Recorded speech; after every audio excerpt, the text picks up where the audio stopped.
Hey, it's the Empire, Geoboxing Empire, Backstar Boxing. Now, man, the big boys back at it again, man. The glamour division that makes legends like Ali, like Foreman, like Joe Frazier, like the list goes on and on. I can keep naming these top elite heavyweight fighters that are cemented in heavyweight history.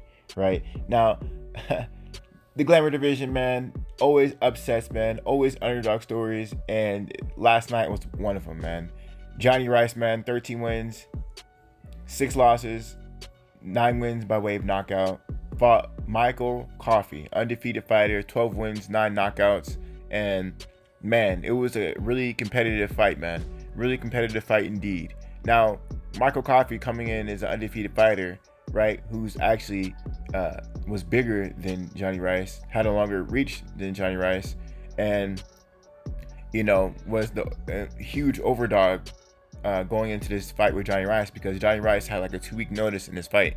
Now, that being said, man, Johnny Rice, if you didn't know, he trains with my boy Tyson Fury, and I don't know what happened, if he was training extra hard for Tyson Fury when he was training with him, but he looked great in this fight, man. He was controlling the distance with Michael Coffie, hitting him on straight rights, right, left hooks. It was wild because Johnny Rice was hitting him so much that Coffie had to go southpaw at one point, and then he proceeded to get beat up even worse.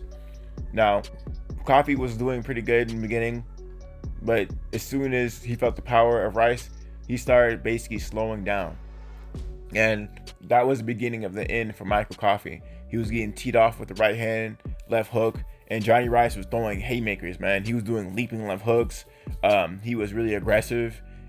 He was moving extremely fast for a heavyweight, and he was controlling distance very well. Michael Coffie landed, but it was sparsely here and there. Johnny Rice was extremely active, and he was landing at will, basically. So that being said, man, Johnny Rice had he had problems in his career where he wasn't aggressive enough. The guy looks like the kind of guy, he hits me as the kind of guy who takes the sport of boxing semi-serious. The guy is a big dude, 6'5", 268 pounds. He's the kind of guy who you walk up to and say, hey man, what league did you play for? Because he's so big, he's so athletic looking, he's the kind of guy you assume is an athlete. So he's the kind of guy who had things handed to him, it looks like, who just had the natural gifts, and he finally started taking the sport of boxing seriously and got his physical abilities on par with the level he is at right now in the sport of boxing. Now, this is a big deal, man. Prospect watch, and wow, I mean, you would have thought Michael Coffey would be like the next guy coming up, but he ran into the wrong one tonight, and it was wild. These are one of those fights where those 2-week notices come out of nowhere, and they come ready, man.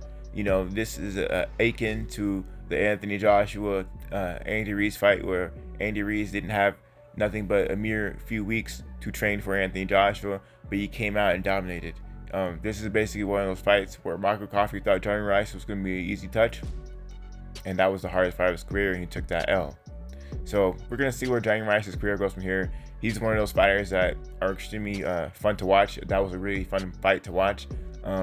He reminds me of a fighter like, not really like styles-wise, but just as exciting-wise, like a Amir Mansour or Carlos Takam, where these fighters have a lot of losses, but they're against some hard hitters, and these are the kind of fights. These are the kind of fighters that if you see them in a fight, it's gonna be a good fight for sure. So I'm really excited for Johnny Rice, man. He looked great in this fight. He showed aggressiveness. He believed in his punches. His punches were doing big damage, but he believed in himself. And when he was throwing those bombs, he wasn't trying to touch the guy up. He was trying to stop the guy, and he got the job done tonight. And we're gonna see where his career goes from here, man. But check the fight out, man. It's on PBC, man. The best boxing network around, bar none. It's not even close. Anyway, man, let me know how you guys feel about it, though. Like, comment, subscribe. It's the Empire. Geoboxing Empire. Peace.